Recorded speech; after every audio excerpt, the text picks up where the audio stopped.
People that listen to our podcast, you know what they want to hear? They want to hear 4 fucking grizzly bears getting down on some bullshit. That's what they want to hear.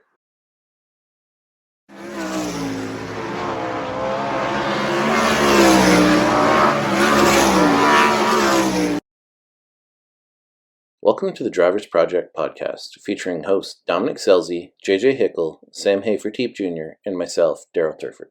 The Drivers Project podcast is brought to you by Kaiser Aluminum Wheels. Be wiser, buy Kaiser.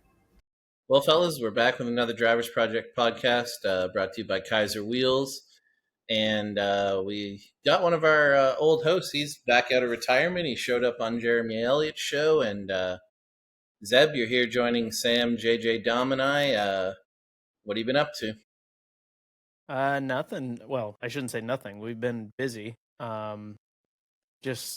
We had a house that a tree fell on. That kind of came out of nowhere, so we have been busy with that. I literally today just got done rewiring the whole house. So, been busy with that. A few other things here and there that pop up all the time. So, yeah, I've been busy. I haven't had time to get on here. Been missing it. I heard you're going to the Book 13. Yeah. Mm-hmm. I'm also going to the 49. Perfect. Yeah. And the 17, all of it. Well, not the 17 anymore. That one's taken. Yeah. JJ, what have you been up to?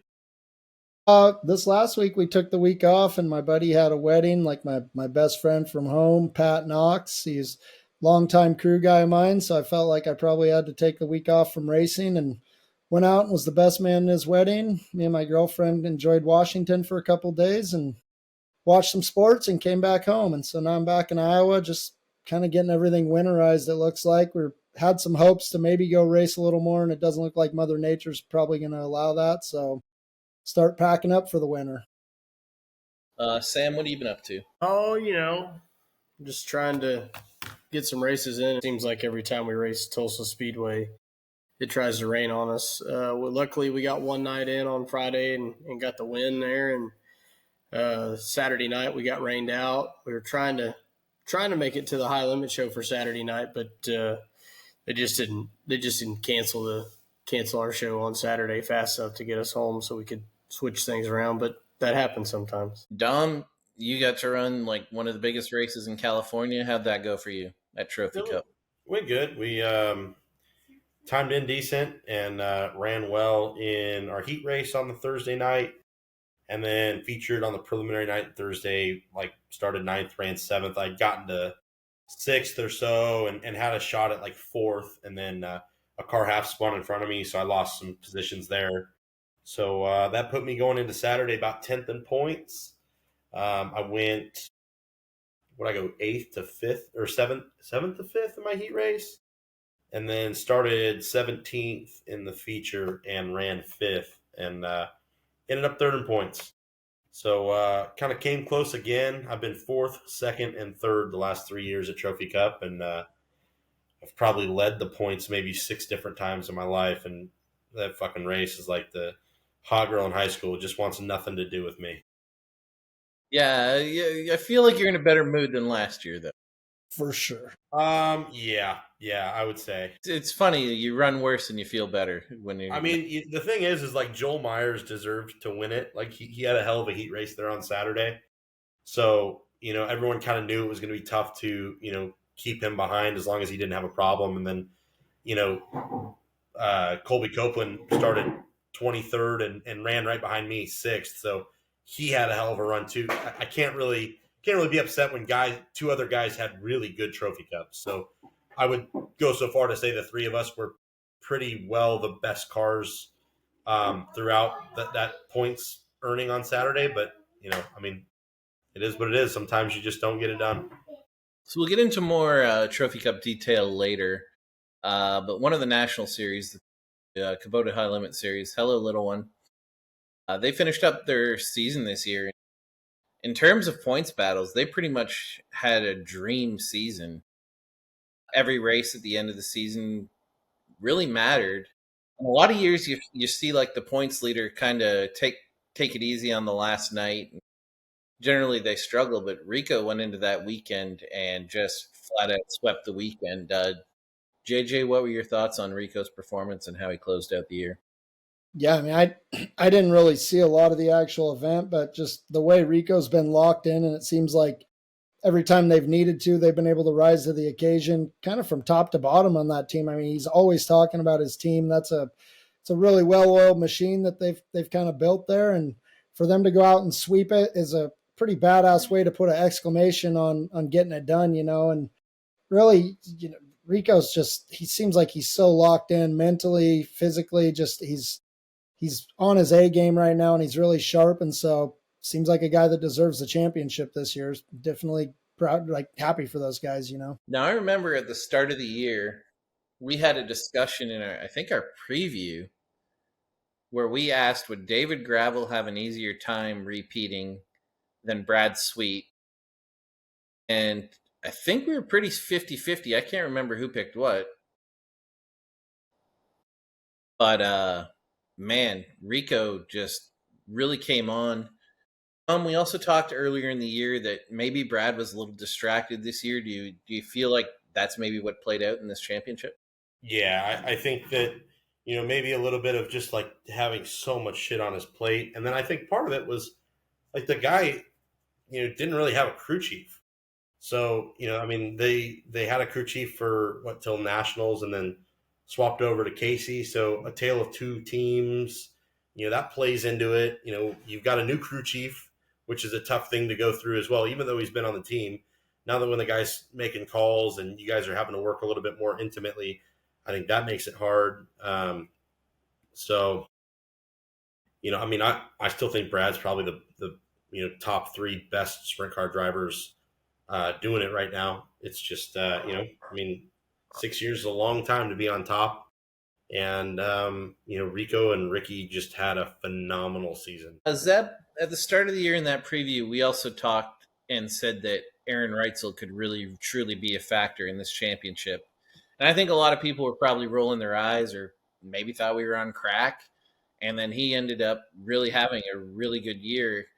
Do you think if he doesn't get injured, we're looking at a different champion? Yeah, I remember saying that Aaron was probably going to be Brad's biggest challenge, honestly. And I thought that there was going to be a chance there where those last few races he was kind of going to come back into it. But, man, Rico was just dominant those last two nights. I mean, it wasn't really even particularly close. Yeah, maybe if Aaron doesn't get hurt, I think we're talking like he came on so strong there. I mean, he literally took the lead back, and just imagine if he would have raced, a full night at Vegas. So, and I don't remember how long was he out after Vegas. He was out for a little while, right? Just that race. Or was it just that race? He came back, yeah. So just that one race, if he's back, he wins the championship, I would imagine. So, yeah, that's a tough way to look at it. I kind of was in that same deal with when Tyler got hurt. When I won the championship, things would probably be a lot different if Tyler was racing all those races. So, yeah, it plays a big role. Sam, you often talk about the importance of getting yourself in a good situation, and there's no doubt that Rico has definitely grown, and we've seen him really mature as a racer. But what does this championship say about the importance of having someone like Ricky Warner? Well, I mean, I think it had a lot to do for those guys. I think if Brad Sweet's team doesn't get shaken up after last year, I think you see Sweet win another championship. Obviously you can argue that if Reitzel doesn't get hurt, he obviously wins the championship. Lots of things. I honestly, I'm not going to take anything away from Rico's season. He had a hell of a season, but I felt like there was never like a time with this whole series where I felt like a guy really just took demand and showed that he was the best. There were times where Rico looked unstoppable throughout the year. There were times where Reitzel looked like he was on another level. And then, Sweet's that kind of, ultimate professional that just always gets in the top five. Like he always figures out a way. So he was never gone from the points chase, but I really truly felt like the championship was closer than it should have been. I felt like Rico had more speed on a lot of nights, and they got themselves in different situations. Like I felt like he should have closed this thing out way earlier with the personnel they have and the speed they had. I don't feel like they did as good as they. I felt like their team should have dominated this year, and they didn't. They definitely won and had a really fast race car at times, but I felt as good as they were in the amount of races that they won. I felt like they should have honestly dominated the points by 100 or 200 points. I felt like they were that type of team, and they just had some, like, honestly, on some of the short tracks and some of his tracks that I think in his past he was better at, out west in California. I felt like they had some struggling moments through that time of the year that kept him from being, even more dominant. You get to the half miles and the bigger 3/8s. Obviously they looked a lot better and they looked a lot more dominant. But some of the older stuff that he used to be good on, the quarter bull rings and stuff like that, I felt like they were maybe a touch off there. But yeah, like I felt like the points to come down to the final couple races to decide them, I thought it shouldn't have been like that just because of how good Rico had been all year. I felt like they left a lot on the table in a lot of different races. JJ, in sprint car racing over the history, if you kind of look through it, once a guy breaks through and becomes a champion, they generally go on a run of championships. Do you think this is a case where Rico's probably going to go on a run, or has Aaron showed you enough, or has anyone else showed you enough that you think Rico wouldn't be a prohibitive favorite next year? Man, Rico's definitely trending in the right direction. I don't think anything gets worse with partnering with Tony and having everything set up exactly how they need, but just based on car speed and it seems like just a guy that is going to get a championship on determination. It would be hard to bet against Reitzel. Still, I mean, I feel like it'd be fun to see the odds going into next year on what, who's actually favored to win. I imagine Rico's got to be the favorite, a guy like him, but I think High Limit's so competitive right now, it's going to be hard to see a dynasty-style champion like we've kind of been seeing a lot in national touring sprint car racing for a while. Dom, another thing that I couldn't, as a numbers guy, Texas, there was a thing at Texas, a stat that blew me away. And that was basically that Darren Pittman has started on the pole of 4 straight High Limit races at TMS, has been a rocket ship in all of them. But can't win it. What are your thoughts on that? That's gotta suck ass, man. Like I feel bad for him. Like, all right, we're on the pole again. Like, just gotta lead 30 laps. Oh fuck, we got passed by. I think every time it's damn near been Rico or Brad. I think those Larson, are the only two guys. Maybe Marks, I guess, got him too. Yeah, but shit, that blows. But so here's something that's crazy about sprint car racing. I was just looking this up real quickly, and because I wanted to say this before, or check it before I said it. In the history of sprint car racing, the only 2 guys that have won one national championship is Bobby Davis Jr. That was 90 or 89, and Darren Pittman. So every other champion has won a minimum of 2 national championships. Lasowski, Gravel's going to. Lasowski won an Outlaw championship and then an NSL championship. Yes. So that was still a national series. But, when you look at it, it's kind of like this anomaly where once somebody, reaches the pinnacle, they're really hard to knock off. And I think with High Limit right now, I don't think that's going to be the case. I think Rico is going to get better next year now that he's won a championship. But I think if Aaron Reitzel stays healthy, he is definitely, without question, the next man in line to win that championship. Now whether, we see how well Tyler Courtney bounces back after, 7 months out of the seat, that's going to be a whole nother question because, the last 2 years I've felt like, well, and even to the halfway point of this year, the second most consistent guy had been Tyler. They weren't even having a great year this year, but he was still very consistent. So I think Rico and Aaron are probably going to be the favorites for the next foreseeable future on the high limit side of stuff. I think David Gravel continues to be the favorite, but I do think that Buddy Kofoid is going to make a run at it next year. I think he'll make it closer. I don't see them knocking off the 2 team. I guess depending on what happens crew chief wise there, whatever. I mean, I think we've heard rumblings that Cody Jacobs may step away, but if he does, then what do you do there? Obviously that could all be rumored, but I think that's really the big thing is you saw it affected Brad. There was the team change, and he had a lot of other stuff going on, but now he's no longer the national champion. So I think you got to keep that program together, and that could be a weakness if you end up losing Cody. Zeb, did you have any other thoughts on the championship, and was there anything else at TMS that stood out to you? I mean, just how good Rico was. There's no better way to win a championship than to sweep the last week. Yeah. And then, I agree with Dom, though. I think it's going to be really hard to repeat a championship with high limit rather than the Outlaws. And I only say that because there's just so many different guys, I feel like, that are in the mix with high limit. Like Outlaws, you have David's kind of on his own pedestal, I feel like. And then Buddy's right there chasing him. And Carson's probably right there with Buddy. But with high limit, I feel like every night it's, a toss-up of who's going to win within the top, 5 guys of that series. So I don't know. I think it's going to be harder to repeat a high limit championship than it would be to repeat an outlaw championship.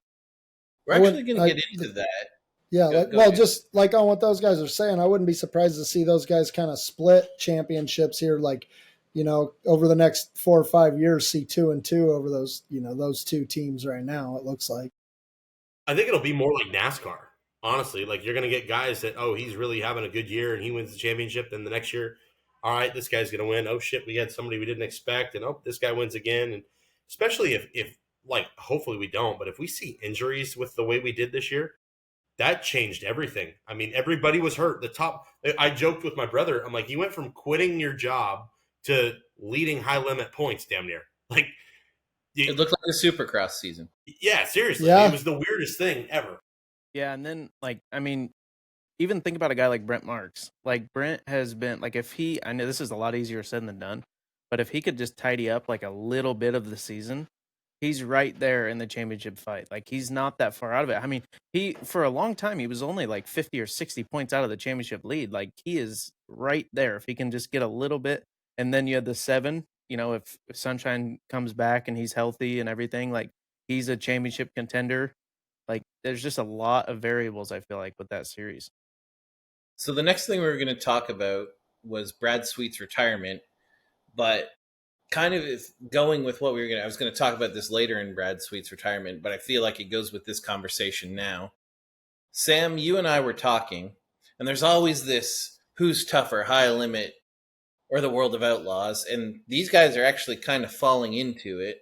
And you and I think, kind of agree on a different take, which is with Brad now retiring, you have your 3 championship contenders in the World of Outlaws that are unquestioned, like Gravel, Kofoid, Macedo. High Limit only has 2 now, in my opinion. Sam, what do you think the dynamic of this whole perception of what series is tougher?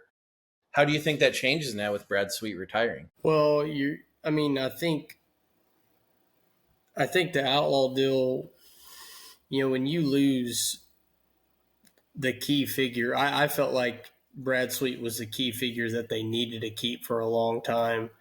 But now that Rico's bringing Tony Stewart's car to high limit, that does change things. But, I think for high limit in the grand scheme of things, it's going to be huge for them to have Tony Stewart and Rico on high limit. I think that's going to bode really well for viewing and everything else. But I do think the strength is still with the Outlaws. I think, there's no question to me that the Outlaws have a stronger front 3, 4 or 5 guys. I think if you were to, especially with Brad gone, I think, there's no question. Yeah, Rico, yes, can match up with Gravel, but I don't think Rico could beat David Gravel or Buddy Kofoid in a point battle right now. I'm not saying he couldn't beat him in a race, but I don't think he would beat those two cars in a point battle.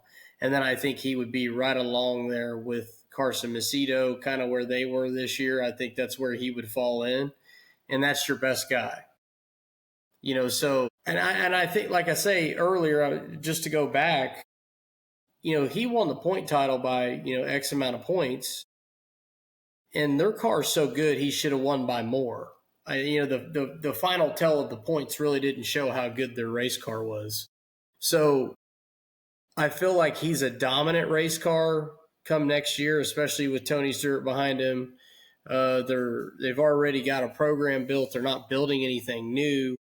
So I feel like they're going to be dominant next year, but I still don't think it calculates up to what the Outlaws have, and it's not to take anything away from any of these guys, but man, if Logan Schuhart's your fourth best guy, or Sheldon Hodenshield or whatever, like Sheldon's, like, to me, if you were to rank them all together, you go, okay, David Gravel, Buddy Kofoid are my two number one guys.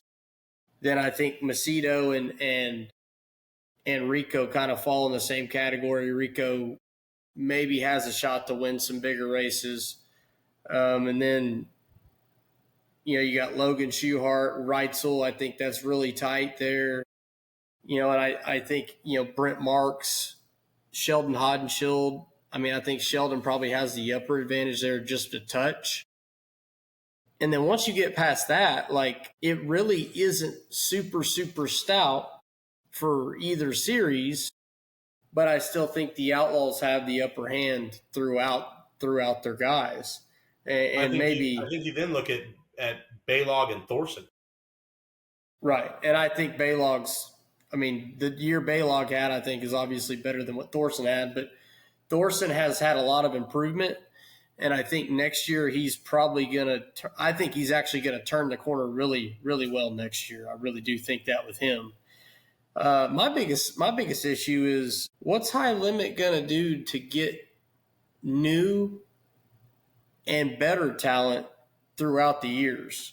Like, what are we going to do to promote that? Because that's the hardest thing I see, like, with the way their deal's formatted with the charter system and everything, is down the line, how are we going to promote new and better talent or rising stars coming up through? I just don't, with the charter system, I don't see the easy way to get these guys in there. I don't understand it, because I don't think a guy in his right mind would want to buy a spot into a charter spot if a guy's selling one. Why wouldn't they just go run the Outlaws and get right in the mix right away? I don't know. And maybe I'm reading that situation all wrong, but I've had that question the whole time, is how would you take, if you were to pick us and say, we've got to pick a tour, and we're looking at the charter system and the Outlaws. That's what you're trying to say, right? Yeah, essentially, am I going to wait my 2 years? Yeah, it's like an internship. Yeah, why would I the do way you're that describing it? when yeah. I can go to the Outlaws and, okay, say I run like shit the first year. At least I'm getting some tow money. At least I'm getting some point fund. And then the next year, you're getting something for your efforts. And I don't know, I don't know all the story with the High Limit deal, but is there anything available for these guys coming through? Because I think if High Limit gets to this spot, what bothers me is, well, how do you keep building this? And I don't know. That's the part that bothers me with High Limit. I think they do a lot of great things. I think they've got a really good series developed. I mean, to run that amount of races for some guys is doable, versus 80-something for some guys probably isn't doable. So I think there's a lot of advantages they have to get new guys, but I'm not waiting 2 years to get my charter spot. So I'll let anyone take the floor on either of these. Does the High Limit series become decidedly weaker without Brad Sweet? And what do we think about new guys coming? Because I do have an answer for Sam, but I'd like your guys' thoughts first. Zeb, JJ, Dom, fire away. Doesn't matter who's first. I have a hard time saying it's going to get weaker. Yes, it is going to be weaker because Brad's an incredible generational talent. Like, I mean, he's genuinely been the best guy over the last decade. But I do feel like the series are somewhat close. I still think the Outlaws have a little bit of an advantage right now, but there's a lot of cards still to fall. And here's what's strange. I think amongst us racers and people in the racing community, we think the World of Outlaws is tougher. High Limit, I think from fans is perceived as tougher. Yeah. I was gonna kind of lead into this. How much of that do you think is like a perception caused by like Corey Day and Kyle Larson racing these races? Even though when you break down the math, they actually race a bunch of outlaw races too. Yeah, I think it's completely bogus. Like I think Corey's badass and Kyle's badass, but they're not full timers.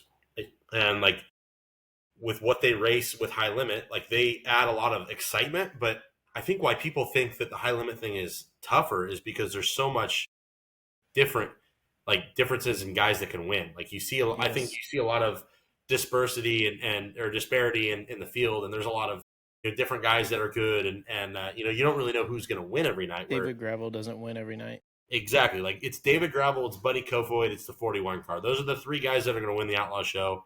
If you're going to watch an Outlaw show, those are the three guys. I think, and I've said this from the beginning, I think the Outlaws have a tougher, like top 3-ish, but I think that there's a deeper field with High Limit. So I can't really tell you the Outlaws are tougher. I can't really tell you that High Limit's weaker. I think that they're very different, and it's different products. I feel like having raced both series, back to back, I got a really clean test to tell you, like, I don't think either series is really better than the other. They're just different. Like the High Limit guys are racing a lot harder in 10th and 12th. The Outlaw guys are still racing really hard, but they're going to give you a little bit more room in 10th or 12th, and they race a little bit more long-term, long game than the High Limit guys do. And I think that, the Outlaw guys are probably a little bit more consistent. Like, if you're a 7th place Outlaw guy, you're pretty consistently 7th place. If you're a 7th place in High Limit, you got 3 wins and 5 DNFs. I just... It's harder to win an Outlaw race, harder to run in the top 10 in a High Limit race. Is that accurate? Yeah. And I'd also say harder to run top 6 with the Outlaws. Yeah. Like in terms of like Gravel, Shoehart, Baylog, Sheldon, Macedo, whoever I'm missing in there. Like those 6, I don't think High Limit comes close to stacking up. I think right now High Limit has a better product for the fans because of that. And I think they also have a better product for the fans because of the racetracks they choose. And form. Yeah, well, I don't know. Like, I don't dislike the Outlaw format. I do think that the quick time guy going to 4th makes that extra opportunity for the heat races, for a guy to make a move. It's a small change, a change that I like, but I don't have a favorite between the two. I like them both. But I genuinely feel that, like, what it comes down to is I think fans just see more excitement through the High Limit series. And I actually believe that's by design. I might be fabricating this, but I feel like I had a conversation with Brad in Oregon at one point, and his whole idea for High Limit was going to more smaller racetracks, more exciting facilities, and really trying to build the excitement around more bull ring stuff instead of going to more half miles. And I think they've done that. Like, I mean, they go to Eldora. I mean, what other half mile to Port Royal? Those are the Lakeside. only 2 half miles I can think of. They go to Lakeside. Yeah. But that's still... of your half miles, those are probably the 3 best half miles you want to go to besides Knoxville. Yeah, I do think we underrate the format. I think as us racers and competitors, I think we like both formats because the World of Outlaws is the most fair format on the planet. And then the High Limit format is damn fair too. I think fans way love the High Limit format over the World of Outlaw format. And I think you kind of see this, and I don't think they like me saying this, but like, Sam and I are racing the ASCS format. We aren't racing straight up. We're running the High Limit format. Like, I think that's almost like an indication. Like when World Racing Group bought that series, they could have done whatever format they want, and they did like the PA Speed Week High Limit format. I think that's almost a admission that that's a better format. But I do think when you're racing at the top level, why have any handicap? Just go straight up. But I do think fans like that less. Yeah. Zeb, JJ, what are your thoughts on depth of the series? How hard it's going to be with Brad gone, and then also anything Sam and Dom have brought up. One thing about what they were just saying is just I'd love to see the numbers on from the beginning of a show to the end of the show, how much faster High Limit is than anybody else. Like, they don't have any support classes majority of the time. Like, and I think that's a big thing. People love to come and see a 2.5, 3 hour show and just be out of there, which I don't think Outlaw shows take a long time by any means, but support classes are unpredictable. And, you know, sometimes like having a smaller team, being at a High Limit show, you wish there was a support class. I mean, they really slam them through, but I do think that that's another thing that goes a long ways with being able to get like a TV deal and stuff like that. You know, having sprint cars on FS1 is definitely a good thing. But yeah, I believe they're incentivized as well. I believe they're incentivized as a series to run quick shows, especially like midweek races. I remember hearing that. I can't remember where that was. We've heard them say that like after a certain amount of time watching the broadcast, the numbers just plummet. Now I can't remember the exact numbers, but I can tell you, my dad, like, he loves that High Limit has no support class. it's quick. I think that's something that streaming's opened up the option of doing. Yeah, well, that's how promotions go.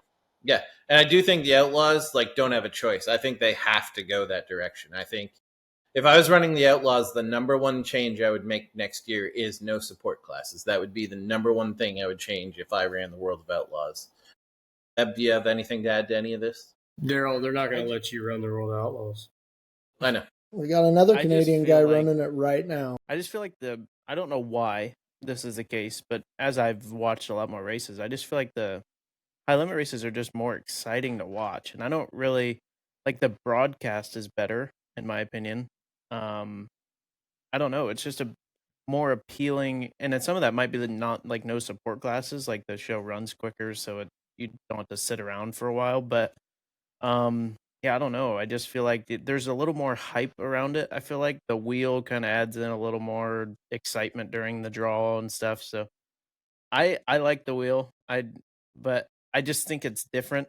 They do a lot of different things, so I think it's a little more exciting in that form. So I actually like the Dirt Vision broadcast like way better than the Flow broadcast. Really? Yeah, for sure. I love the Dirt Vision broadcast. I think that I like there's certain things I like about the High Limit thing, but I think it's really the disparity in drivers that I like the most. Like, you never know who's going to win. Well, it's funny. Like, earlier in the year, might have been last year, might have been early this year, we were very split down the middle. Sam and I were very pro World of Outlaw broadcast. I believe you and JJ were very pro High Limit broadcast. And I've switched on that. And I even told Tony Laporta, I walked up to him right at Chili Bowl. I said, dude, I used to not be able to stand you. And now I love your broadcast. And I've kind of 180'd. Like, last year, I was like, I just want the info. Just give me the deal. Just give me straight up what's happening. And I think this is a product of streaming. But I feel like half the things Johnny Gibson says, I know he's going to say. Like, he's gotten so robotic that I know what he's going to say. And I remember listening to an interview with Brian Hulbert where he talked about going over races and making himself explain something differently every single time. And I think what Johnny was doing was working when you weren't streaming, when we weren't getting to see every single night.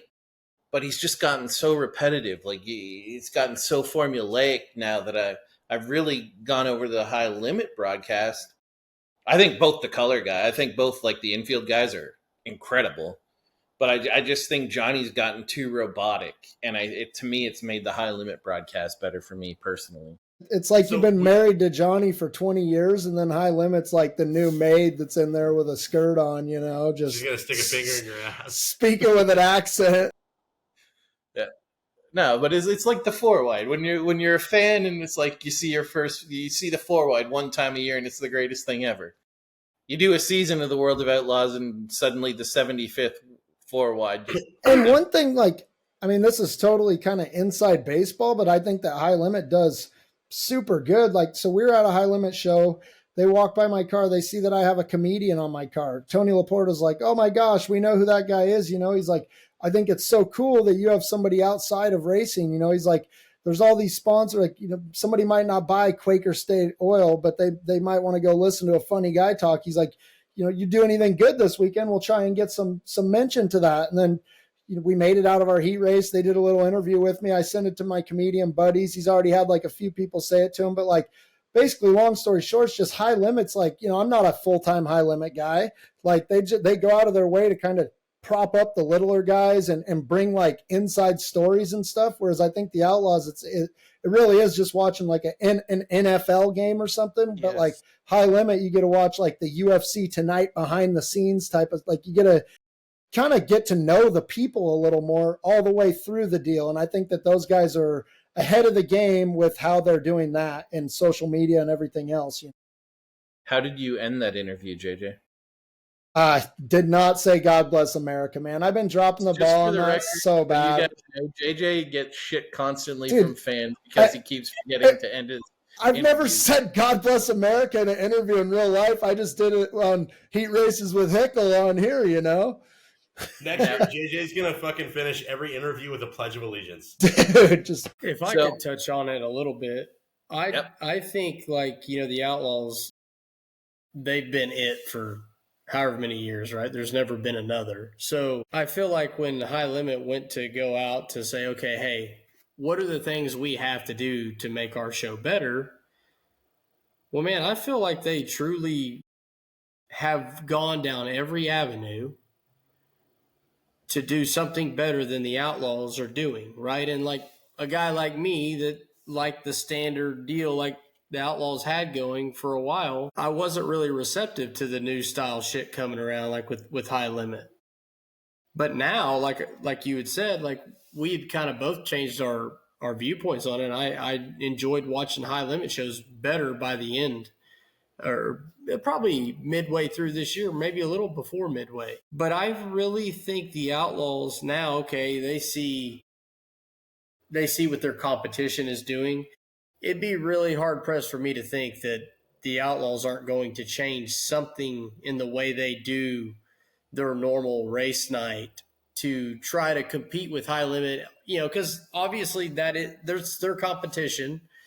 I'd really be surprised if they didn't change some things up and incorporate. I think I like Johnny Gibson. I know Daryl obviously says he doesn't like Johnny Gibson, but he has an iconic voice. I just think he just needs to kind of change some things up.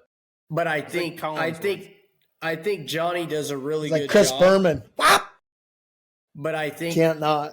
The trend of the Tony Laporta, Connor Wade, they need to bump him up to that kind of, to be more of a vocal piece throughout the night. And I think they have done that some. Like, I really do think they have, but I think they need more of that. And maybe not just Connor, maybe add a second guy, because the thing that Dirt Vision does have is they do have the money to be able to, I mean, who's the hot dog they got? What's the guy's name, Daryl? Dave Reef. Yeah. Like, when you have Dave Reef on there, like, and I don't know if any, like, he did a deal with us last year with ASCS. We were in North Platte, and the guy's fucking unbelievable. Like, he has this piece of paper, and like, he can memorize every fucking word on it. And literally, like, it's not like he had a day to do this. It's like no time. Like, he's got this piece of paper, he's reciting, not looking at the piece of paper. But when they have the ability to bring a guy like him in, I truly think that, like, they're going to pull some strings too to kind of try to match up with High Limit. But I do think High Limit is definitely more entertaining as an overall package right now.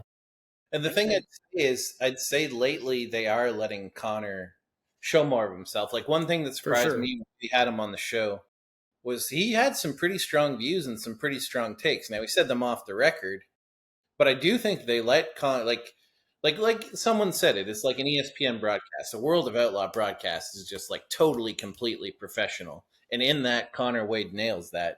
But I think it would be good to let Like they've started to let him do some harder hitting interviews, and I do think they let him spread his wings more. I think they'll be happy with the results.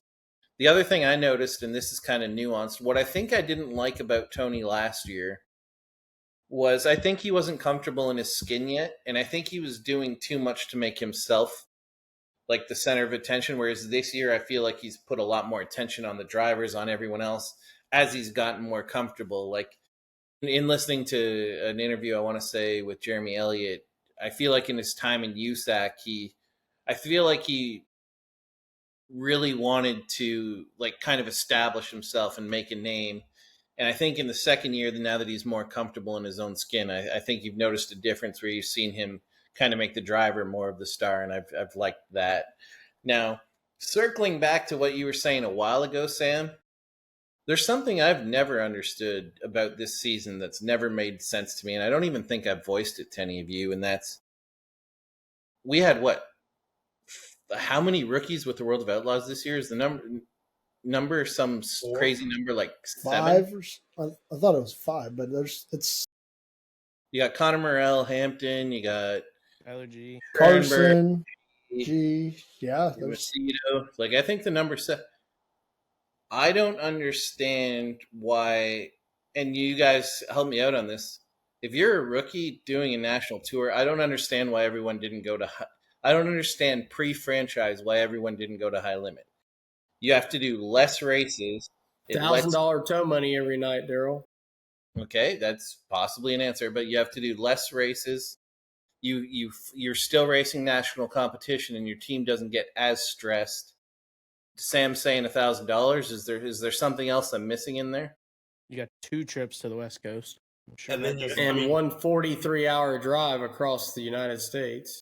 Yeah, so I think that is honestly the hardest part of the season for any series. Like they may say, "Oh, it's less racing and the race it's for the teams," but you go from fucking Knoxville to California.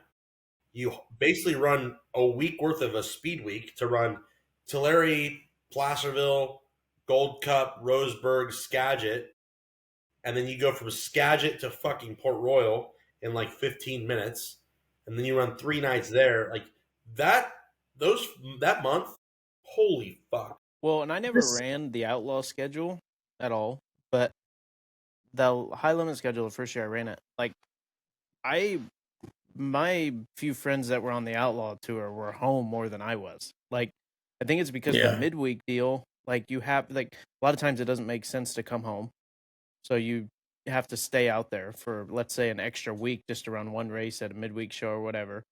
There's just a lot of times where, and they say they give you time off. Well, yeah, they do give you time off, but the time off that they give you is to run big shows. So your time off is not really time off, essentially, because you're going to run Kings Royal, or you're going to run Knoxville or whatever, and then you go straight to the West Coast. So you're less races. I think you're gone more, though, honestly. Yeah, with the less amount of time that the Outlaws go to the West Coast now, it's allowed their schedule to actually be a lot more friendly to the teams. Like I feel like the traveling the Outlaws are doing these days versus what they used to do is I mean, like compared to like when me and Daryl did it, it's significantly lighter traveling, I would say. So that brings me into a topic Sam and I were discussing at one of the races. I'd like your guys' thoughts on this, and I think we're kind of already saying our answer. It seems like with Brad Sweet and Rudine taking over NARC, they're kind of going to have a stranglehold on California. JJ, is it better for the World of Outlaws if High Limit has that stranglehold on the West Coast and the Outlaw teams just don't have to go there? Because I don't even think that would be held against the Outlaws. Everyone would just understand, well, they can't be there because High Limit's basically got a stranglehold. JJ, I'd like to hear your thoughts. And Dom, I see a big head shake from you. I mean, I don't think in any world is it good for a national series to lose a region of racing, especially the West Coast. I mean, that's always been. I'm just talking like straight up economics for the team. Like, does that outweigh the importance of going out west? You're saying for the teams, not for the fans. Yes, for the teams. Does this make it more attractive that you don't have to go out there versus how important it is it to be in that region? I don't think Of course it's better for the team. Yeah, for sprint car racing, there's no real I'm asking you guys to weigh it. Man, there's nothing to weigh. It's a tough question, Daryl. To me, it's bad for the sport. It's just not good for the overall health and wellness of sprint car racing as a whole. We want two series so they can continue to make each other raise and go up. And I don't think one rooting the other one out of a whole side of the country is a good thing for anybody. Will it be cheaper and more affordable for the teams to not have to go out to California? Absolutely. But what would make a lot more sense is to make it worthwhile when they go out there. Instead of going out there for just a couple of shows, go out there, make it make sense, race your way out, race your way back, and do what the World of Outlaws have done for forever. Dom, it looked like you had strong opinions. Sam, it looked like you had strong opinions. As soon as the World of Outlaws don't come to the West Coast, they lose. I can't be any more clear about that. If you don't go to the West Coast or the East Coast, you are not a real national series. End of fucking story. There's no chance that a sprint car series can say they're the best or the real national series if they completely skip a region of the country that has and can beat their national guys. Like this year we saw Justin Sanders. We've seen Carson Macedo beat the Outlaws. We've seen Shane Galvick beat the Outlaws. Tim Kading. Trey Starks beat High Limit. Travis Jacobson. There's the West Coast, to me, be it a pain in the fucking ass to get to for these guys, is an absolute must. And the World of Outlaws have to come out here. And another reason, Carson Macedo, a huge part of that 41 car is, Tarleton, which is a West Coast sponsor. You got Rico Abreu. A lot of that sponsorship comes from California. Who else? Roth. If Roth doesn't come to California, do you think they're going to have a car on the Outlaw Tour? I don't think so. Radine with Washington. Yep. I mean, there's so much money out in the West Coast.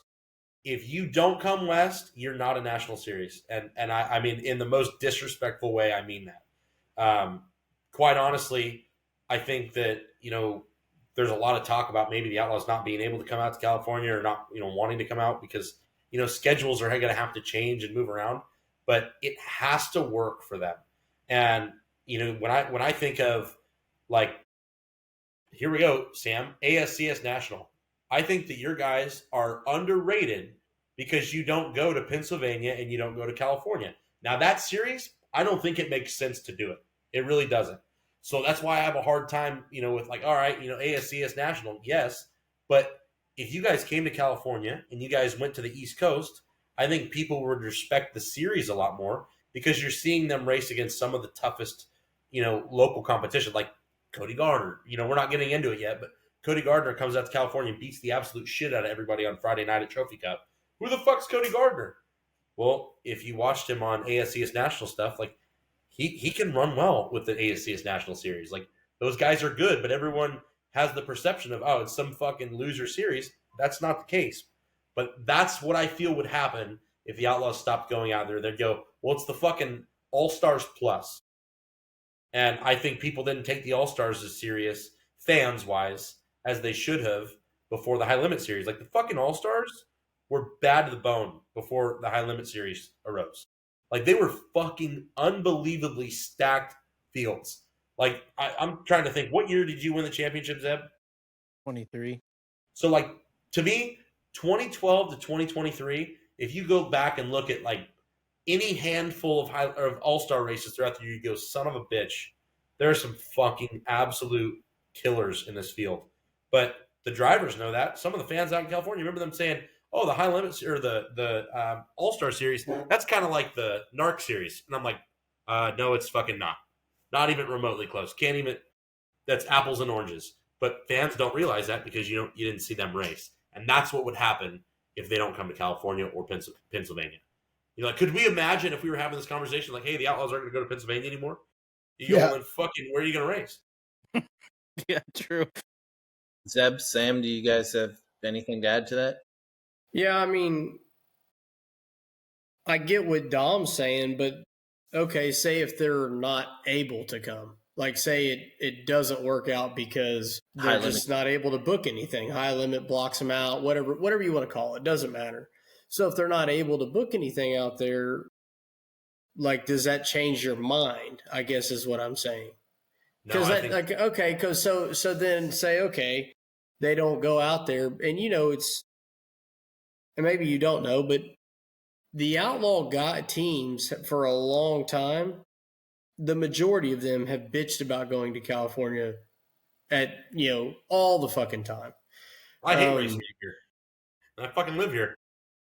And well, it wasn't even. I don't think it was about that. They bitched about like hotel bills while they were there.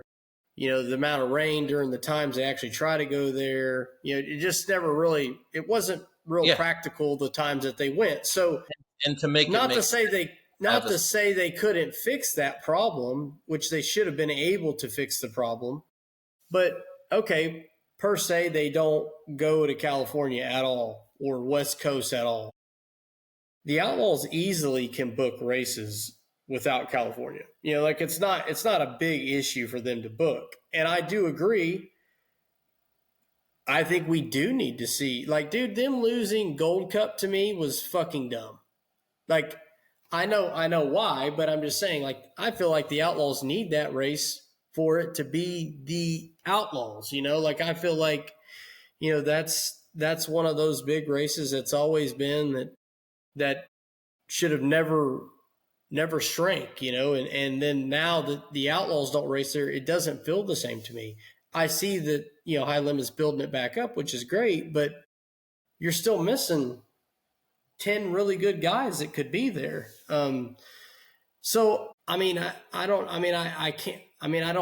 think you're wrong about your thoughts of, well, it's not a national series or whatever the case, but I do feel like even if the Outlaws don't race in California, even if they tried, but if they didn't, I don't think it takes away from the World of Outlaws just because what they've already built as their foundation. I don't feel like people quit watching or forget who fucking David Gravel is and Carson Macedo. I feel like a lot of fans will be pissed that they don't come to California if that is the case, but I still think they get the viewership and the following. So I want to counter that with late models, dirt late models. They can't come out to California and Oregon and Washington because of the length rule with DOT. So right. You can only have a 53-foot trailer in California. You can't have a 56-foot trailer, which a lot of these guys have 56-foot trailers, and they got toter homes, so they're over length and they can't run on the West Coast, which is a big part of it. But I know fans that are like, man, we used to love, watching super late models and stuff like that, even though they didn't come out here. We go to Arizona, we go to, different areas to go watch them. And it's we just kind of gave up on it because they don't come out West. I think that you would have a West Coast late model series, and I think that you would have huge fan followings if that series, the Lucas Oil or the Outlaws came out here to run that. But because you don't, you lose an entire region of the country. And, I know what you're saying is okay, well, what if it just genuinely doesn't work for scheduling? But I think that the Outlaws have to be, very particular with that because it's a whole perception thing.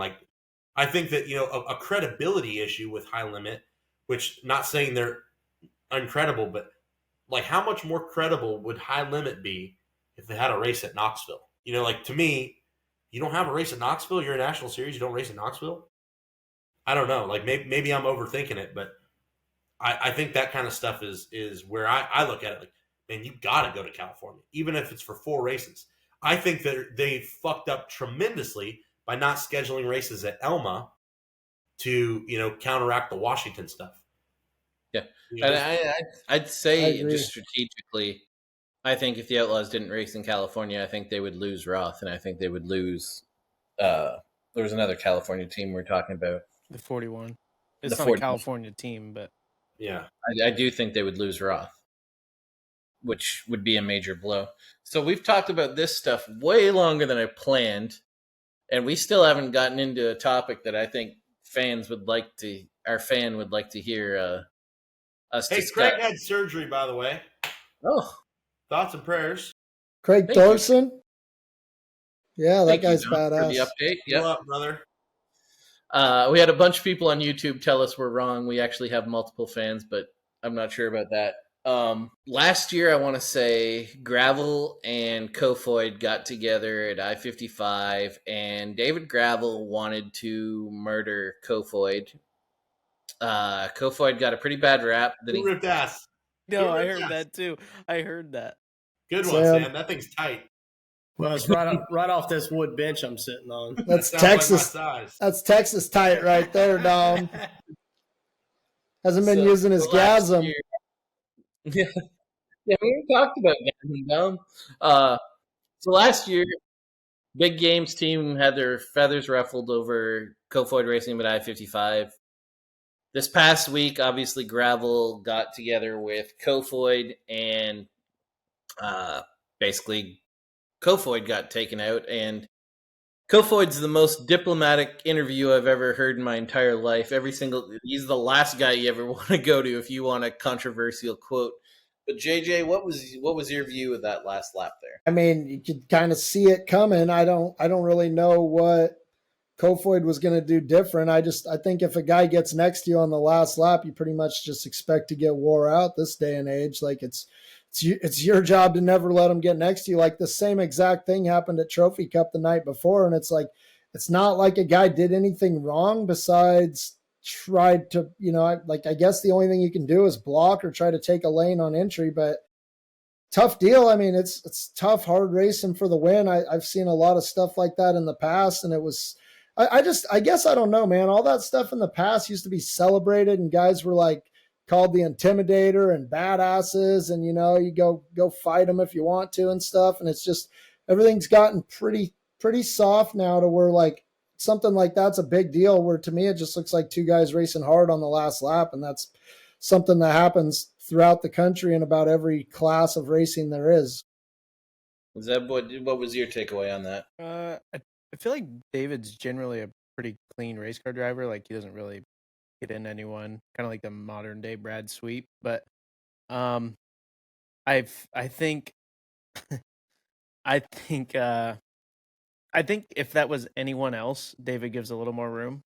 But I feel like past history probably, if that was me in that situation and, I had that same past history, I'm probably like, I'm going to slide up through the middle here and I don't really, I'm going for the win. Where I feel like if that was like, let's put Brad in that spot where Buddy was. I think David gives him more room. But I think as a driver, I'm sure you guys would agree when you're racing someone that you've had a history with, you're not giving them as much room as you would give anyone else. Dom, Sam, anything to add to that? Yeah, I mean, I think more room could have been given, but I don't think it was intentional either. Like, No. I think he was like, all right, like I'm going to slide across, and I think he misjudged where Buddy was, and I think Buddy's like, I'm fucking going for this no matter hell or high water, and didn't quite get by. I mean, honestly, like they were a couple inches away from Buddy squeaking right by and not even making contact. I will say at Putnamville, like I don't know how many races you guys have ran there, but like it's kind of hard to see guys when they go off the track and come back on. And like Buddy fell off the track there off the two, so I'm sure that probably did play a little bit of a factor. Granted, he could probably hear him, but it does get a little tough to gauge where people are at when they fall off the banking down the backstretch. Yeah, they disappear out of your right side vision like briefly. It's a weird deal. Sam, do you have anything to add on it? I mean, I thought Gravel kind of knew what he was doing. I mean, I think obviously Buddy's going for it, but I don't feel like Buddy did anything wrong. Like I fully don't think he did anything wrong. He did exactly what he was supposed to do. And I think Gravel basically, I'm not saying Gravel was dirty in this situation, but I feel like he made Buddy make a choice. And that was simple. Okay, Buddy stays in there.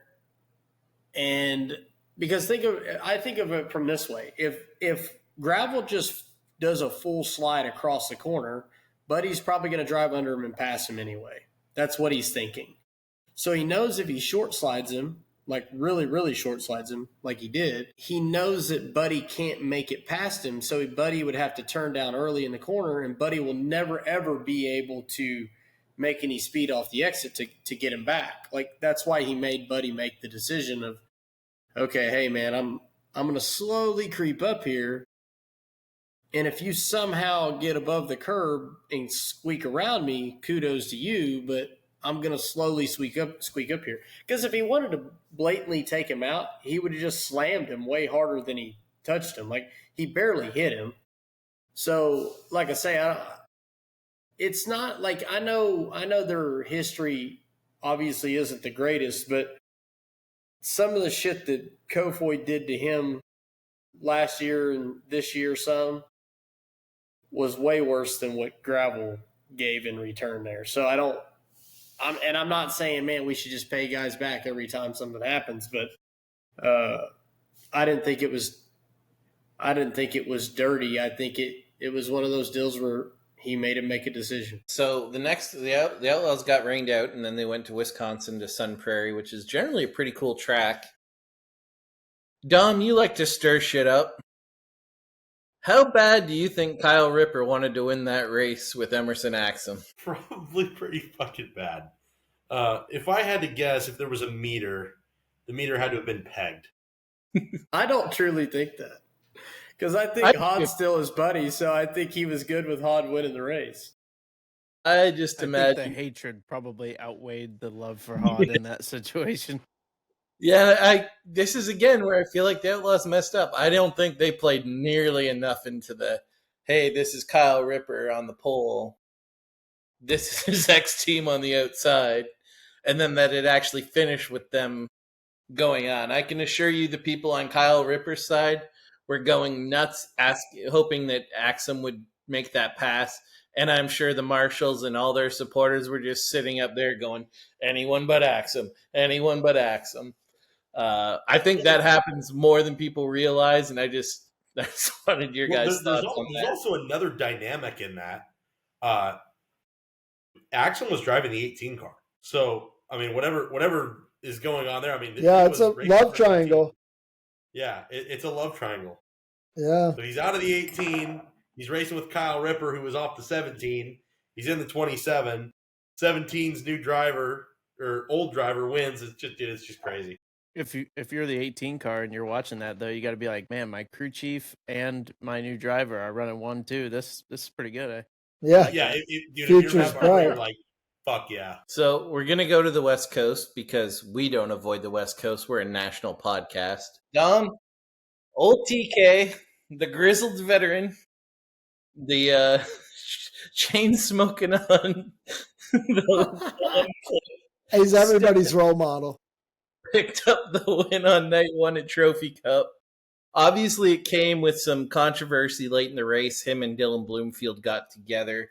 Could you kind of take people through that crash? And given that you were racing on that track, do you have any additional insight on it? Yeah, so like we got an inch and a half of rain on Tuesday night through Wednesday morning.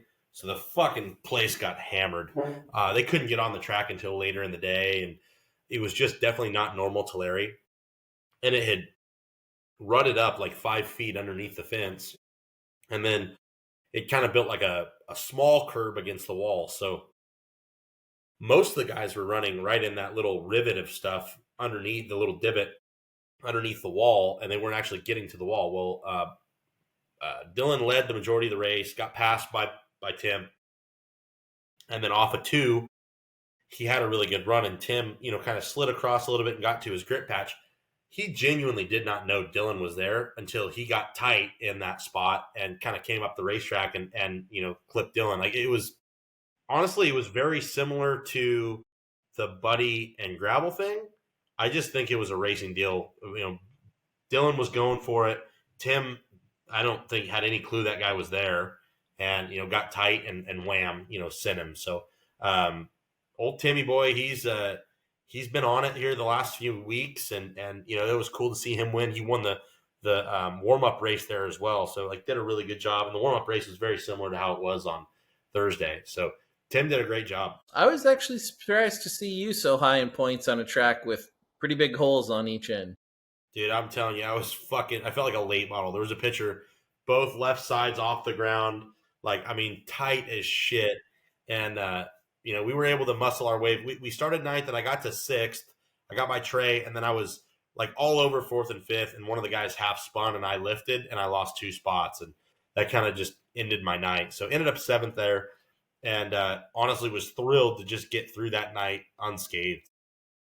And now, obviously, we've said that the Outlaw deal was pretty similar to the Trophy Cup deal. Zeb, Sam, JJ, do you have anything to add on that get together between TK and Bloomfield? Not really. I mean, you could see it coming. Everybody watching the race could kind of see what was about to happen. I don't think either one of them necessarily did anything wrong. It's Tim's job to protect. Even, I don't know about I guess that's the one spot I would disagree with Dom a little bit. There's no way he didn't know he was at least there getting into 3. He had to have known there was a guy above him, but with the way he entered and where he was, there shouldn't have been a guy still above him when he got tight like that. It's just kind of a hard racing deal. I feel like when it gets to the last lap in a sprint car race, nothing is really all that surprising. I just don't know how he could have known he was there because Dylan doesn't get to his outside past his right rear until they make contact. Dude, there's so many people on the internet that would tell me he knew he was there. Just what's that based on, JJ? Just life experiences, bro. I had a few of them. Oh my god. Exciting finishes, though. Yeah. Fun to watch. Yeah. Or not finishes, one of the other. Yeah, crazy. And then on night 2, the West Coast pretty much got shocked when Cody Gardner took the win on night 2 pretty comfortably. Zeb, I'm guessing you had no clue who Cody Gardner was when he took that win. No, I wasn't watching it either. And then I don't know if I tuned in to the last few laps or after the race, whatever. And I read it and I'm like, who the fuck is this guy? I had never heard of him before.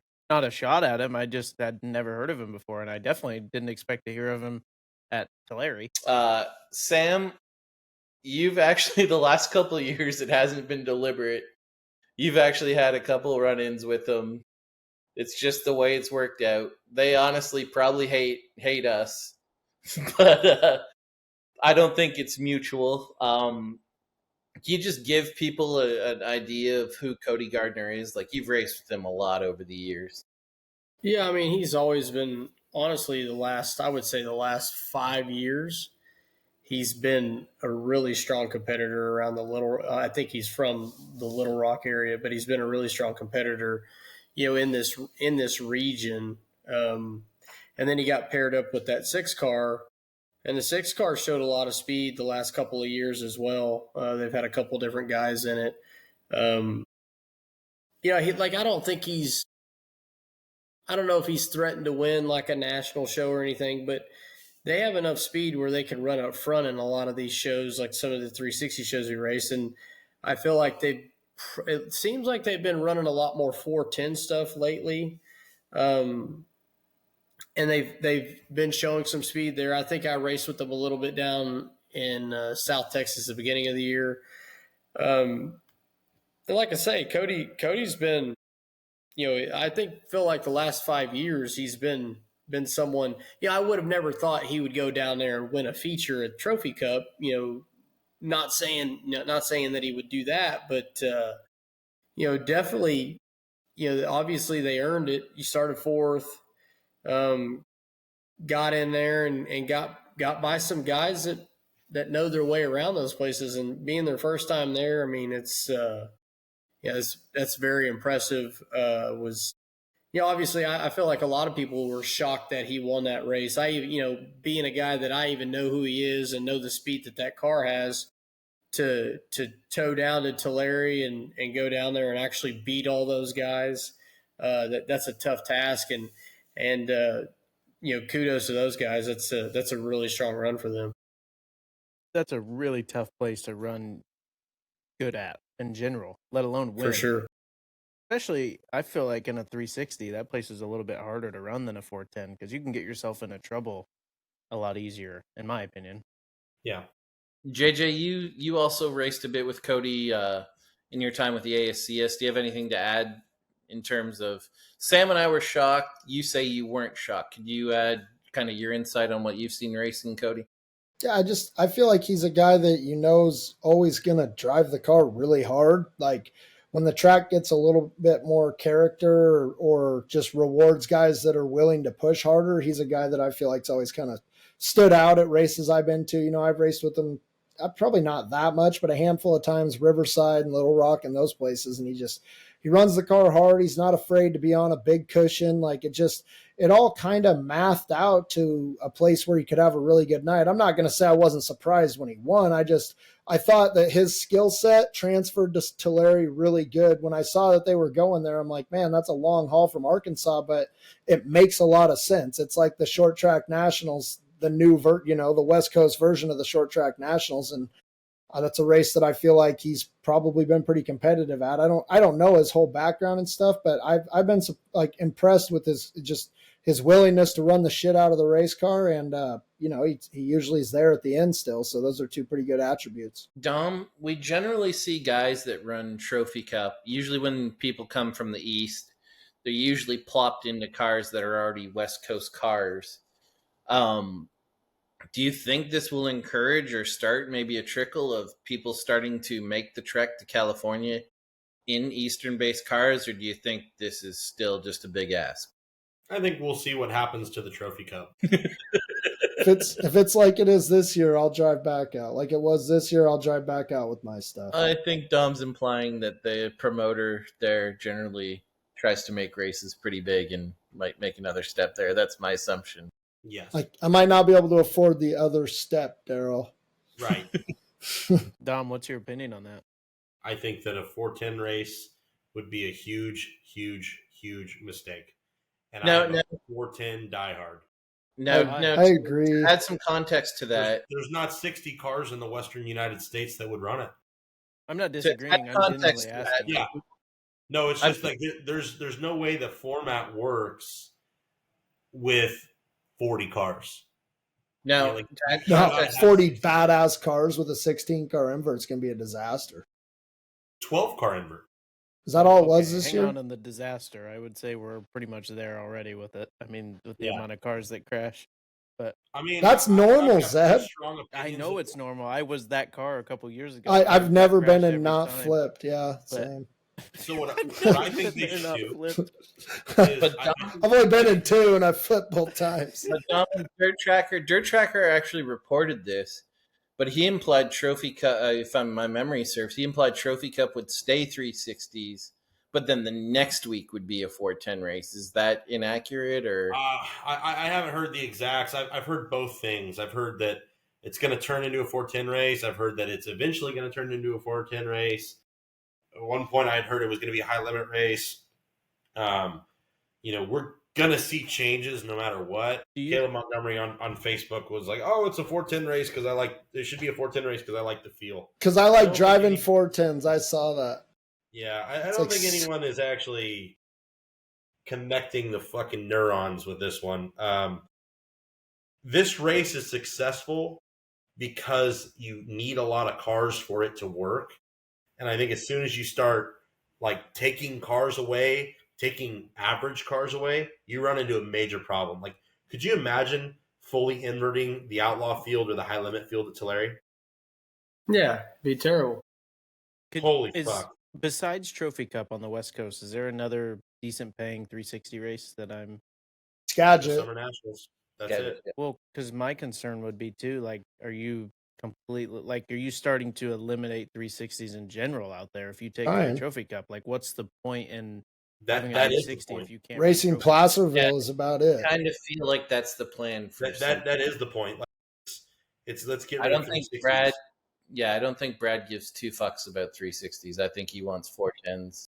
Which I don't disagree with it, but we have to have 360s. And like, to me, that race works because you get average guys and you get some good guys and you get some really good guys. And so we don't want it to be a 410 race because we don't want it to be 25 national guys. At that point, I mean, if you think of the Knoxville Nationals, for example, you don't want a field that's that deep to get inverted, because the whole point of Trophy Cup is to pass cars. So you want there to be a disparity. You want there to be, differences in speed. You need because passable you want cars. to pass.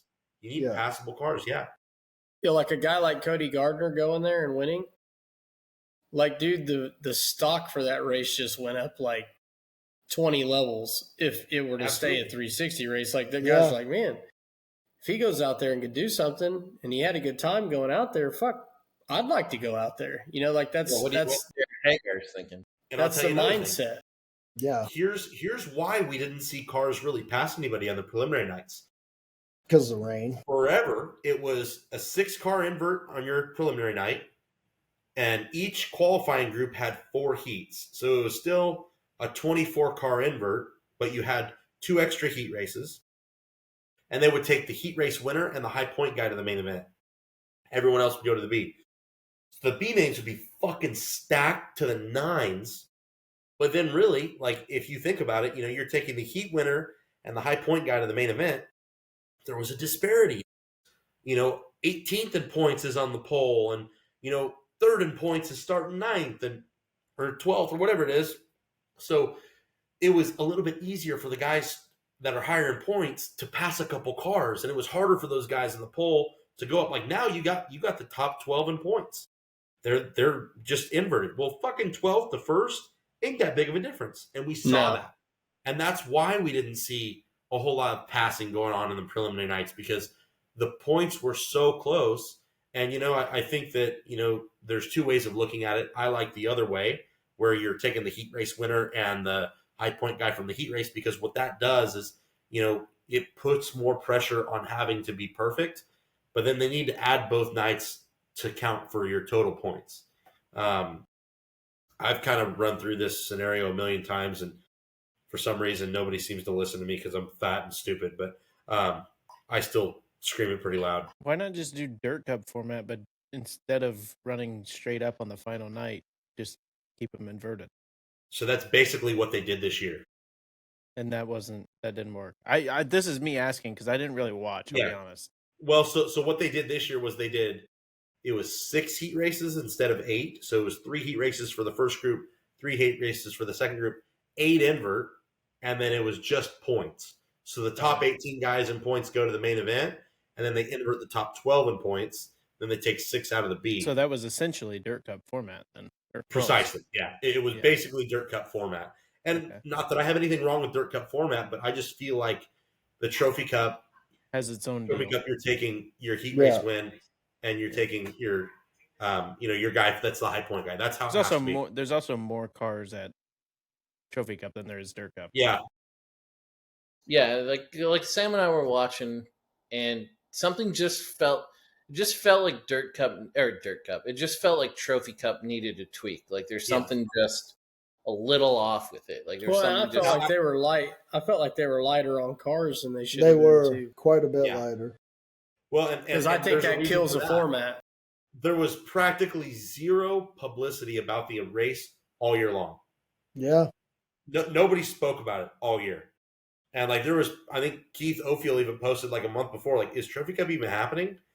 So they did a horrible job of getting the word out that there was an event going on. So I think that, and they had a lot on their place, but they really need to start pushing 2026 now. And they need to get out in front of it now and start letting people know right now.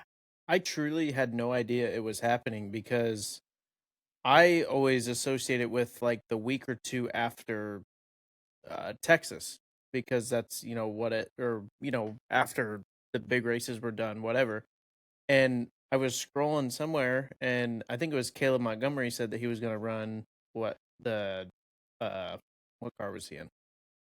He's in the 3. Whatever. Oh, it was Caleb Henry then? Yeah. He was going to run someone's car or whatever. And I saw that, and I was like, what the hell is he talking about? Trophy Cup's not this weekend. I just associated it with after. I truly had no idea the race was going on. The promotion side of it was terrible. They did a horrendous job on that end of it. And I don't really know why, because that's they promote things so great at Skagit. But people in town were like, oh, why isn't Trophy Cup happening this year? Like, no one knew anything about it. And I'm like, well, it is, but I don't think they really give a shit right now about it, so there was a lot of confusion there. I was disappointed. Who's in the ghetto? What is going on? Fucking somebody got shot down the street, man. Sam and I are in different houses. We're like over a mile away from each other. We're both hearing this. Classic Texas. The thing that's sad about that too is I think like that race is the easiest to promote ever. Yes. Just play the loud pedal video of Brad Sweet and Kyle Larson. Just play that. The loud pedal used to do like those 8-minute videos on it. Just play that over and over again, and people will want to go watch Trophy Cup. I do think though that I feel like I'm bashing on John and Kevin a little bit, and it's not like that. But I don't think they took it seriously enough. Like, I just don't think they were prepared for what they were getting themselves into. And the thing with John and Kevin is they can actually take criticism, and they will probably. Yeah, they just make it better. John was promoting it? Yeah. Oh, well, then there you go. This is the whole problem. If John Hager was promoting, I'm just kidding. I love John, but I'm just. I was gonna say, I didn't know this. No, I love John. He's great. Let's say, dude, I fucking love John. I'm like, I didn't know there was an issue. No, he's awesome. I've never met anybody that doesn't like John. No, I think that I think they came into it and they're like, oh fuck, it was big last year, it'll be big this year, and then nobody showed up on Thursday at all, and then Friday was okay, Saturday was decent, but I just think they were so overwhelmed with what they already had going, and then this is put on top of their plate, and it's just fucking. I think it happened too fast, but I hope that they can learn from it and make it better next year, and I hope that maybe I can kind of stay in their ear on some things, because I want that to be the pinnacle 360 race in the West Coast, along with the Skagit 360 Nationals. I think that those two races need to be 360 events. I agree. Yeah, I agree. We're seeing this, and JJ and Sam, you've both won the Hockett. I think they killed that race. That's not a 410 race. That's a 360 race. And I actually don't mind the move to making it a high limit race. But oh man, was that not right when it was just a power eye race like that. They killed that by going to 30-something cars. We used to get 80 for the 360s. Yeah. You were getting 80 cars at the Hockett, and now you're getting 60. Every year I ran it, it was in between 60 and 80 cars. Yeah. Yeah. So I do think people need to kind of watch that and go, well, maybe a race doesn't need to be a 410. Sam and I were talking. We obviously we're racing together right now.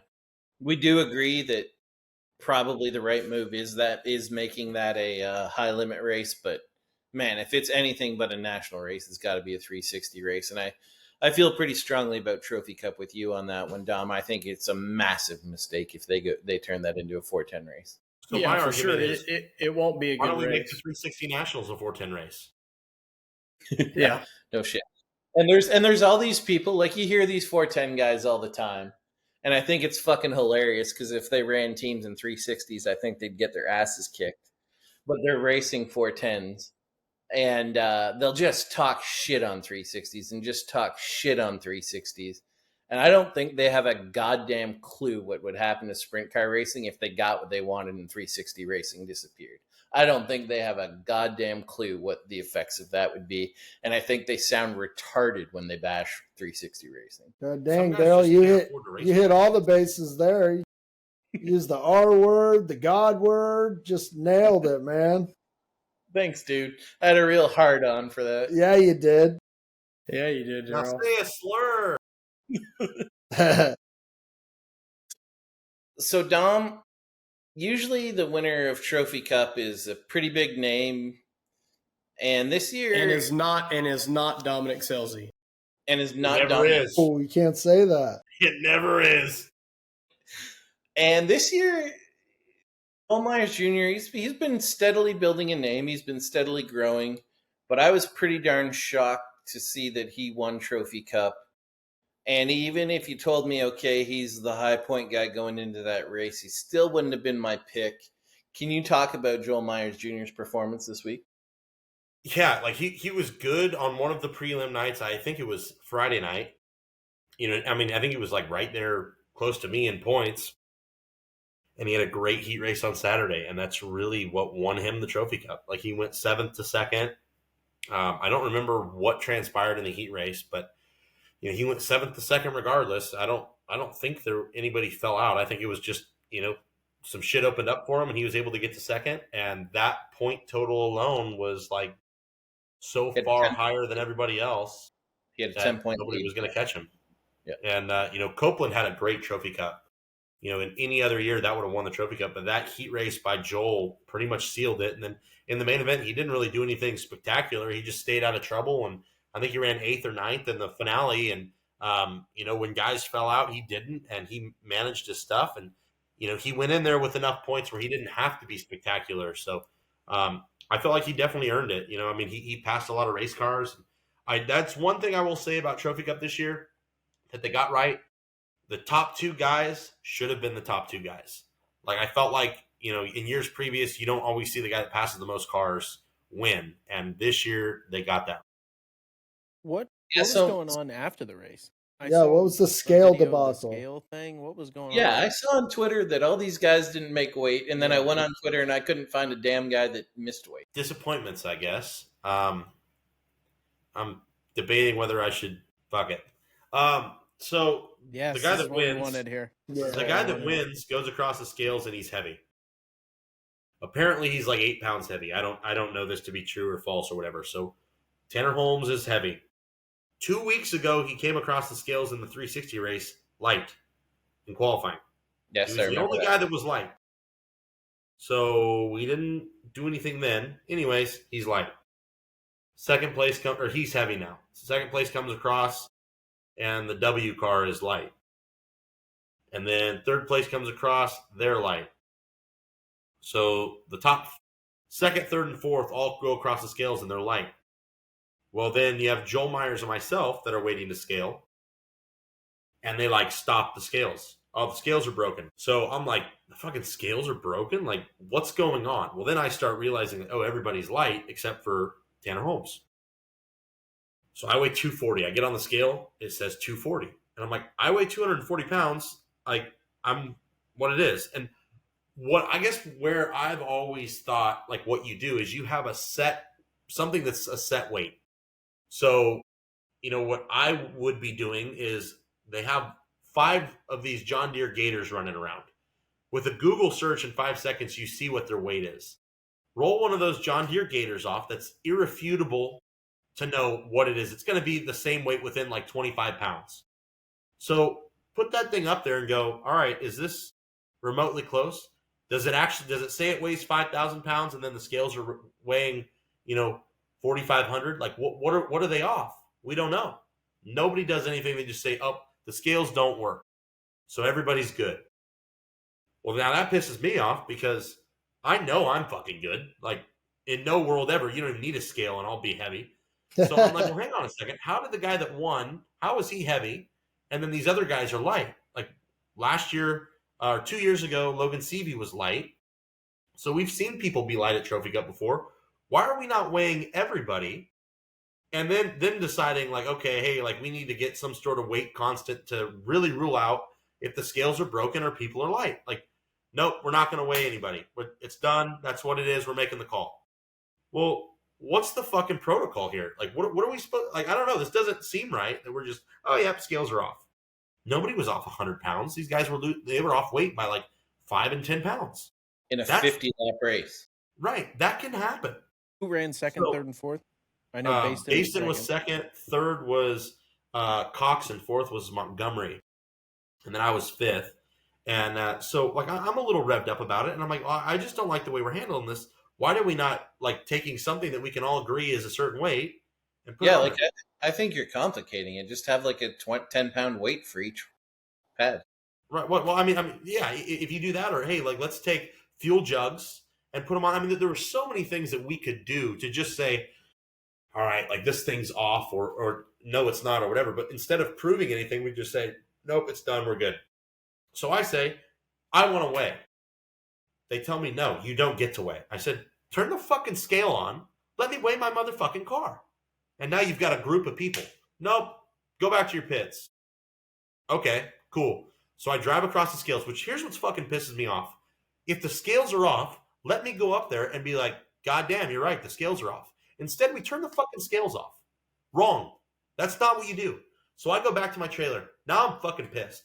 So I calm myself down enough to not fucking stab every single person up there. And I go back up there and I'm like, hey guys, like, I don't think that was handled correctly. As I'm saying this to Kevin and the head officials, who rolls up? Joel Myers Jr., back from his pit. They turn the scales on. He rolls up, 1505 or 1506. He's heavy by 7 pounds. Hey, we won the Dirt Cup. Congratulations, he was heavy. Didn't he just roll from his pit area? Why are we turning the scales on if we just said the scales don't work? And then Kevin looks at me and he goes, no, the scales are good. I'm like, well then Kevin, why didn't I get to weigh? And I don't think Kevin was put in a position where he knew what was really going on. For sure. You know, that's what I think. And I had talked to him a little bit, and I'm going to talk to him more here in a week or so. We're going to Disneyland, so I'm going to rip into him there. He can't run away from me. But it was handled so wrong by the two head officials that, quite honestly, it was a fucking embarrassment. Joel Myers Jr. should have won the Trophy Cup. Colby Copeland should have been second in Trophy Cup. I should have, in no way, shape, or form, won the Trophy Cup off of that. I'm not saying that. What I am saying is that situation was handled so incorrectly that, again, I get pissed off that it's like, why do we overcomplicate simple shit? No one has the fucking balls to do the right shit. It never works out the way a normal person would think about it. It's always something fucking dumb out here. And that's my shit talking for the day. Stop doing dumb shit. Let's use our fucking heads, because I'm so tired. I'm so tired of being out here. And we just have the dumb leading the dumb. And nothing ever makes sense. Nothing's ever done correctly. And you know what? I wouldn't be saying any of this shit, and I wouldn't have a fucking leg to stand on if all we would have done is just use common sense to go, all right, well, let's test these scales. Let's see what it is. Or the scales are off. Go ahead and roll your car up there. I'll show you they're fucked up. Why are we hiding it? What do you have to gain to show? Like, if I rolled across the scales and I was 1505, I'd be like, well, motherfucker, the scales are way off.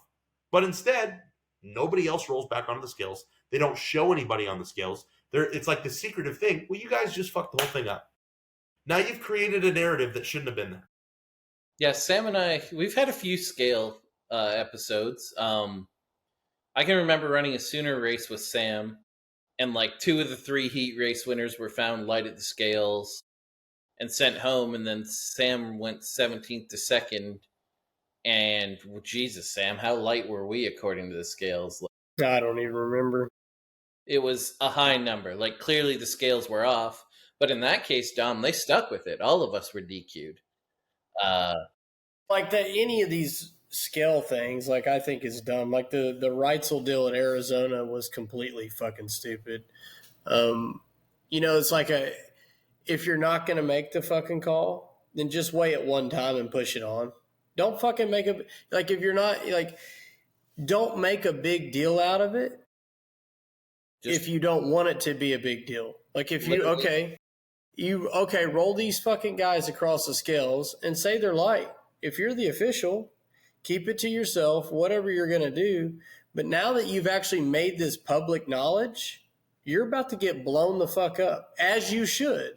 You know, I'm not saying that, you know, like, I think everybody should always do the right thing and make the right calls. I do believe that. But that, to me, in this game anymore, I feel like it very few times does it always happen that way. I feel like a lot of shit like Dom's talking about does happen quite often. Well, like, and I realize I'm being a whiny bitch about it. I get that, and I own that. But what pisses me off is, like, I don't genuinely think that Kevin knew what was really going on there. Probably not. And the 2 guys were not being straight up about what was transpiring. And the other thing I was trying to kind of get at is, like, what I was getting at there with, like, my experiences with Sam is I've never seen any series handle scales not working properly, and it blows my mind that there's not any protocol to deal with that. Like, literally every time a scale's been fucked up that I know of, there's another situation with the Outlaws. Every single time it got handled wrong. And well, like, my biggest issue with anything rules related is obviously with ASCS, we get teched quite a bit. We cross the scales every night. Like we're usually one of the top 3 cars, whatever. We get scaled often. We get teched on this and that often because ASCS probably techs more than any other series I race with. And I get accused of cheating all the time. Always have when we run ASCS. And what pisses me off is I know what we go through to make sure our shit is proper and right. And, we're not cheating. We're not too light. We're not this. We're not that. And then to see like continuous moments where people are light or things aren't handled right with the scales or this or that, like, man, that just burns my ass because like, why have the fucking rules in place if we're not going to go with them? I never understand it. I agree. Anytime there's a scale issue, I feel like the narrative is just so bad. Because, like, especially if they have, like, a drone on it or something, like, you see this car roll up, and then it rolls back off, and then it rolls back up, and then it rolls back off, and then eventually they're just like, fuck it, and it just rolls off, and then he goes victory lane. It's like, what the hell happened? And then you know what happens? They don't say a fucking word about the whole deal. That's what I'm saying. They make it they worse. They cleared the scales. They cleared the scales. It's like did he? Because he rolled on the scales like 16 times. So did he actually, or did we just shut the scales off? And normally the line you hear is like, well, everyone needs a light like at Eldora. Okay.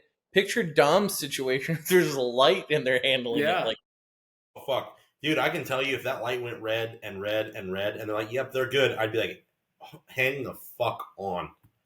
And that's really where my anger comes from. Like, I'm not mad at Kevin or John that happened. I'm mad at, Scott and Doug that they let that happen. And, like, the fact that it wasn't handled the right way. Like, why are we not showing, hey, look, the scales are off? Like, that's what pisses me off about it. Is like, you guys could have taken something that was nothing and kept it nothing by going, hang on, guys, this is how we're going to do it. We're going to grab 4 jugs. We're going to put them in the 4 locations, and we're going to show you that there's a discrepancy, and then it's done.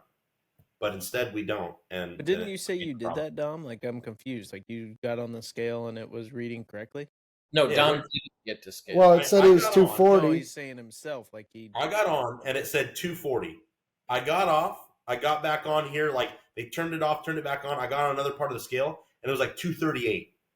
I'm like, dude, that's where I'm at. And it's going 236, 240, 237, as I'm walking around on it. And I'm going over here and I'm like, up 240, 241, 239, 238. I'm like, I don't know. Close like enough.